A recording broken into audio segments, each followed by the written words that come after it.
მოგესალმებით კოლეგებო, მოგესალმებით დამსწრე საზოგადოებას. ვიწყებთ კომიტეტის ხდობას, დღის წესრიგით არიგებულია, გათვალისწინებულია ერთი საკითხი. საქართველოს მთავრობის მიერ საკანონმდებლო ინიციატივის წესი წარმოდგენილი საქართველოს კანონის პროექტების საქართველოს სისხლის სამართლის კოდექსის სრულების შეტანის შესახებ თავდენ სრულებასთან ერთად. Პირველი მოსმენით განვიხილავთ აღნიშნული კანონპროექტით აჩქარებული წესით განიხილება მომხსენებელია მთავრობის საპარლამენტო მდივანი ბატონი ვახტანგ ბაჩიაშვილი. გთხოვთ რომ დავამტკიცოთ დღის წესრიგი. დიდი მადლობა. ბატონო ვახტანგ, გთხოვთ ბრძანდით.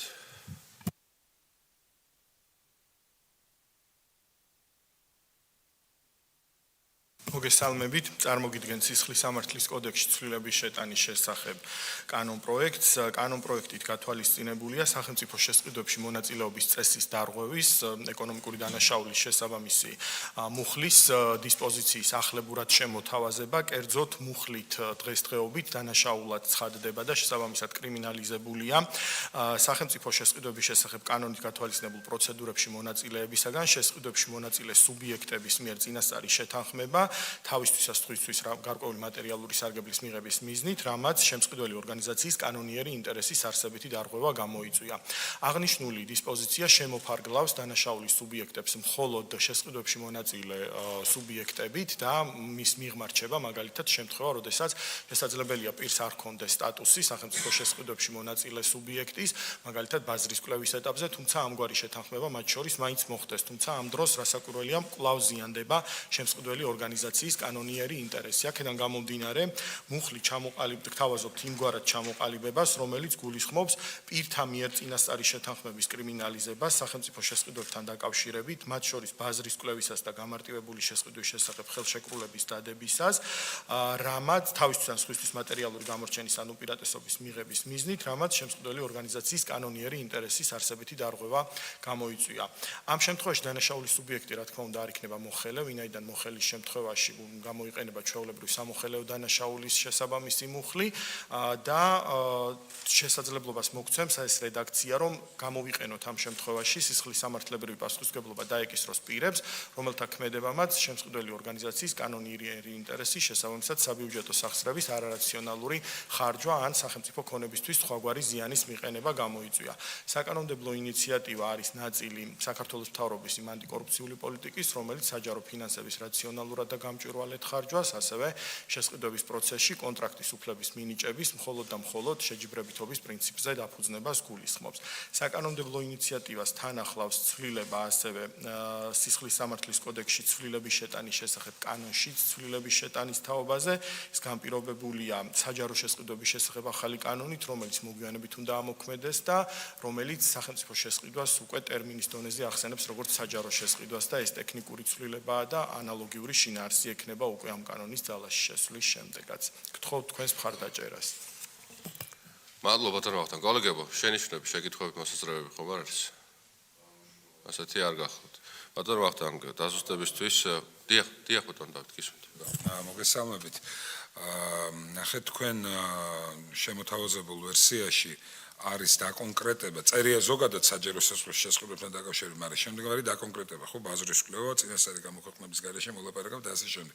საჯარო შესყიდვებთან დაკავშირებით ნებისმიერი ფორმის გარიგება ხომ არ იქნებოდა თქვა უკეთესი, რატო ვამბობ, იცით რომ ეს მოცემულობა დღეს ამას ითვალისწინებს კანონმდებლობა. ხვალ რომ კვლავ კიდევ დაემატოს რაღაცა ფორმით შესყიდვებთან დაკავშირებული გარიგების ტიპი. აქ შესაბამისი ცვლილების განხორციელება არ დაგჭირდება ამ მუხლში, ანუ ადეკვატურად უნდა მოხდეს შემდგომ შეცვლა და ზოგადი ჩანაწერი რო გაკეთდეს, სადაც თავისთავად გასაგებია რომ მოიაზრება საბაზრო კვლევაც და ასე შემდეგ. ყველა სახის გარიგება რომ მიუთითოთ, უფრო მეტად ადეკვატური არ იქნება იმ მიზნებთან დაკავშირებით, რაც შესყიდვებთან მიმართებით ყველა ფორმის გარიგებას რომ ასე ვთქვათ უპასუხოს ამ მუხლმა. ამაზეა თუ სწორედ მიხდეს საუბარი. ანუ აუცილებელია დაკონკრეტდეს ეს საკითხი ამაზე მაქვს. თუ ზოგადი მითითება უკეთესია ამ შემთხვევაში იმ ბიზნესთვის, რასაც კანონმდებელი დაისახოს. დიახ ბატონო ვახტანგ, ბატონო დავითის აზრს გავაგზავნებთ თქვენ ისევ ბატონო დავით. აქ შესაძლებელია სულ იყო გამარტების საკითხი და საგანი მუხლის ძველი რედაქცია და ზუსტად იგივე სამოს ბატონო დავითს კიდევ არ დარჩეს ვთქვათ განმარტებების სივრცე. და ხომ არ ვიფიქროთ მეორე მოსმენის და მესამე მოსმენის ფარგლებში სახელმწიფო შესყიდვებთან დაკავშირებით კიდევ უფრო მეტად გავაფართო ვთქვათ ნებისმიერი ფორმით მონაწილეობა, გარიგება, მოკლედ შესაძლებელია რომ შესაბამისი ფორმულირება მოვიფიქროთ, რაც მათ შორის ბაზრის კვლევასა და გამარტივებულ შესაძლებლობის შესახებ ხელშეკრულების დადებას, რა თქმა უნდა, კარგია, მნიშვნელოვანია, რომ პირდაპირ ცალსახად ეწეროს და მათ შორის გულისხმობს, რომ სხვა ურთიერთობებიც არსებობს, მაგრამ ეს სხვა ურთიერთობების ფართო ცნება კიდევ უფრო უკეთ გამოვაჩინოთ, ხოთ რომ ვიმუშაოთ ამ საკითხზე მეორე და მესამე მოსმენის ფარგლებში. დიახ, ბატონო. დიახ, ბატონო მარჩი. ნახეთ, ბატონო ახლა ეკნებ თუ ამ გზით წავალთ, რადგანაც ეხა ჩვენ ძალიან საჭირო და დროული არის ეს ინიციატივა. იმის გათვალისწინებით, რომ ეს დაჟადი ეხლაც არის. თუმცა ჩვენ საუბრობთ იმას, რომ მომეტებული პასუხისმგებლობა დადგეს, იქიდან გამომდინარე, რომ ჩვენი მზიანთან დაკავშირებით იმ სიკეთეს, რომელსაც ამ მუხლის ასე ვთქვათ ფორმულირებით ჩვენ ვაზღვევთ, აღემატება და ბევრად ასე ვთქვათ წონადი არის.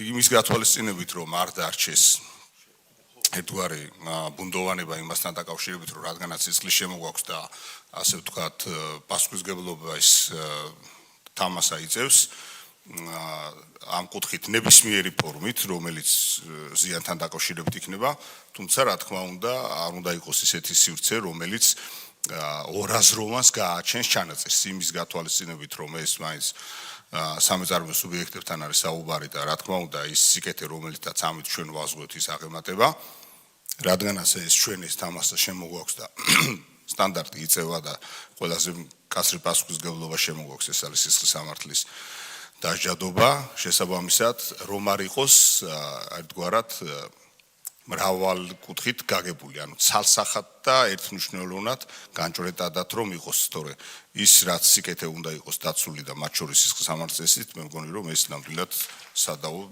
არც და ვერც იქნება. მადლობა. მადლობა, ბატონო ჩილ. ბატონო ვახტანგ, ხომ არ იქნებოდა კარგი ზოგადად საზოგადოებისთვის ახლა მათთვისაც ნათელი გახდეს, რა ცვლილება შეგვაქვს, რომ რამდენიმე ან ერთი მაგალითი მოგვეყვანა, აი სად წააწყდა მაგალითად მათ შორის სამართალდამცავი უწყებები პრობლემას, რომლის გამოც მაგალითად დაინახეს, რომ აქ იყო დანაშაული, შემადგენლობა და ვერ აღძრეს სისხლის სამართლის საქმე, ან ვერ შემოიყვანეს აი ამ პროცესში, იმიტომ რომ ეხა მიზანიც ხომ ეს არის, დისპოზიციას ცული აფართოებ წრეს, ამ შემთხვევაში ესე იგი რაღაცა იყო რამდენიმე მაგალითი პრაქტიკული, როდესაც დაინახა შესაბამისმა საგამოძიებო უწყებამ, რომ მაგალითად აი ეგ ამ პირზე შეიძლებოდა გავრცელებულიყო ეს სისხლის სამართლებრივი დევნა, მაგრამ ვერ გავრცელდა და აი უფრო კონკრეტიკა ხო არ შეიძლება რომ მოვიყვანოთ, რის გამოც მე საზოგადოებისთვისაც გახდება ცნობილი, რატომ არის საჭირო აი ამის დამატება. მადლობა. ამოწურულია როგორც ხედავთ, ხო თვითონ ვახტანგ გასხოთ. განმარტებას გავაკეთებ ამ შემთხვევაში ახალ რედაქციასთან დაკავშირებით. ამ შემთხვევაში ჩვენ გვაქვს ორი განსხვავებული შემოთავაზება მოქმედი რედაქციისაგან. ერთი ის, რომ მოქმედ რედაქციაში საუბარია სახელმწიფო შესყიდვებში მონაწილე სუბიექტების მიერ ამგვარი ქმედების ჩადენაზე და ამ შემთხვევაში სუბიექტის სტატუსი აქვს პირს, როდესაც ის არის პრეტენდენტი, მიმწოდებელი, ანუ კონკრეტული სტატუსით არის აღჭურვილი, ან აპირებს პოტენციურად შესვლას სახელშეკრულებო ურთიერთობაში შემსყიდველ ორგანიზაციასთან, იქიდან გამომდინარე, რომ გამოცხადებულია ტენდერი მაგალითად, ან ვთქვათ უკვე მინიჭებული აქვს, ანუ არის ასე ვთქვათ შანსი, რომ მას შესაბამისი სტატუსი მიენიჭოს, მაგრამ შედის მეორე ეკონომიკურ ოპერატორთან ან სხვა პირთან შესაბამის არა სამართლიან, ასე ვთქვათ, არაკანონიერ კომუნიკაციაში, რაც ფასის ისეთ რედაქციით შემოთავაზებას იწვევს, რაც ეკონომიკურ ინტერესს არ აზიანებს, მაგრამ სახელმწიფოს ინტერესს აზიანებს ამ შემთხვევაში. აქედან გამომდინარე, ჩვენ გავაფართოვეთ ეს წრე, როგორც აღნიშნე და სახელმწიფო შესყიდვებთან დაკავშირებით პირთა მიერ წინასწარი შეთანხმება მოვიაზრეთ. აქ სტატუსი მათ შორის მოიაზრება, იმიტომ რომ პირი, რომელიც სახელმწიფო შესყიდვასთან დაკავშირებით მოახდენს ამ შემთხვევაში კონკრეტულ ქმედებას ან დადებს გარიგებას, ის შეიძლება იყოს როგორც სახელმწიფო შესყიდვებში მონაწილე პირი და სუბიექტი, ისე სახელმწიფო შესყიდვებთან დაკავშირებით პირი. და მეორე შემთხვევა კანონი დასჭადად აცხადებს შეთანხმებას ან სხვა გარიგებას, ანუ ისეთ ტიპის ასე ვთქვათ ღონისძიებას, რომელსაც უფრო ფორმალური სტატუსი აქვს. ჩვენ ამ შემოთავაზებაში, ჩვენს რედაქციაში ვამატებთ ისევ ან სხვა ქმედება. ანუ ეს მათ შორის მოიცავს ისეთ შემთხვევასაც, რომელზეც მე ვფიქრობ, რომ თქვენ სამართლიანად აღნიშნეთ და ვფიქრობ, რომ გამორიცხავს ამ შემთხვევაში იმ რისკებს, რომელიც შეიძლება თეორიულად წარმოიშვას. მაგალითის დონეზე, აი ბატონ გურამს რაც აინტერესებს, მაგალითად აი დღეს მოქმედი რედაქციით, როდესაც შემსყიდველი ორგანიზაცია იწყებს ბაზრის მოკვლევას, აცხადებს ფასთა კვლევას. ფასთა კვლევის ეტაპზე შესაძლებელია, რომ ორი პირი, რომელიც რაღაც ტიპის კავშირი შეიძლება ჰქონდეთ ერთმანეთთან ან სამი კი ბატონო მეტი, შევიდნენ ერთმანეთთან კომუნიკაციაში, რაც აკრძალულია და სახელმწიფო ორგანიზაციისთვის ფასის შემოთავაზებისას მოახდინონ არასამართლიანი, ანუ არასაბაზრო ფასის შემოთავაზება.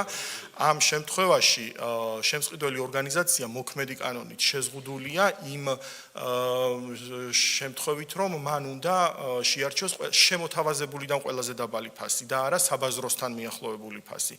აქედან გამომდინარე ეს აზიანებს ეკონომიკურ ინტერესს და დასჭადი არის ის ამ მუხლით დასჭადი ვერ იქნება. ზოგადი მუხლის შესაძლებელი ამ შემთხვევაშიც იქნეს გამოყენებული, მაგრამ რადგან ვსაუბრობთ სპეციალურ მუხლზე, ამ შემთხვევაში ყოველთვის დგება საკითხი, ვთქვათ, ვინაიდან 195 პრიმა მუხლი, რომელიც სპეციალურად სახელმწიფო შესყიდვებში სახელმწიფოსთვის ეკონომიკური ინტერესის ზიანის მიყენებას ითვალისწინებს, არ ითვალისწინებს ამ სუბიექტებს, უფლება დაცვითი მიმართულებით, ანუ იმ პირისთვის, ვინც ეს ქმედება ჩაიდინა, შესაბამისად კარგი ბერკეტია იმისთვის, რომ იდაოს, რამდენად სწორად არის მისი კვალიფიკაცია ჩამოყალიბებული. ამ შემთხვევაში ეს მუხლი აი ამ შემთხვევასაც დააზღვევს და გამორიცხავს.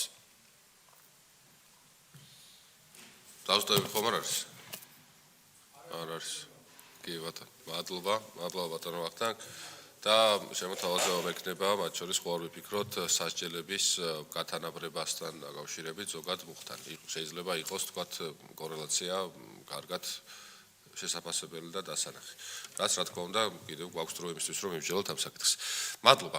ამით საკითხის განხილვა დასრულებულია. კოლეგებო, დავუყენოთ საკითხი კენჭისყრაზე, ვინ არის მომხრე, აღნიშნული საკითხი მომზადებულად ჩაითვალოს პირველი მოსმენისთვის.